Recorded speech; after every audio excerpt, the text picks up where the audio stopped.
বড়মার এক ভক্ত সে জানিয়েছে যে সে আগে ভীষণ অসুস্থ থাকতো আর হঠাৎ করে যখন তখন অসুস্থ হয়ে পড়তো।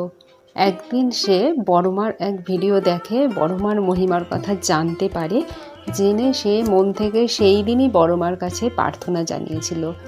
তারপর সে পরদিন সকাল থেকে অনেকটা সুস্থ হয়ে গেছে, আর তার যখন তখন এরকম হঠাৎ করে শরীর খারাপ হয় না।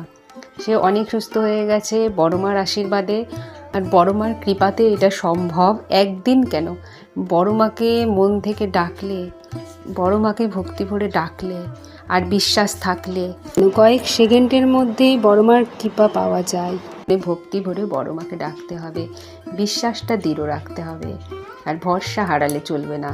তোমাদের সাথেও যদি বড়মার অলৌকিক ঘটনা কিছু ঘটে তাহলে জানিও, আমি সবার মধ্যে সেটা শেয়ার করে নেব। বড়মার মহিমার কথা জানতে আমার সবার বড়মা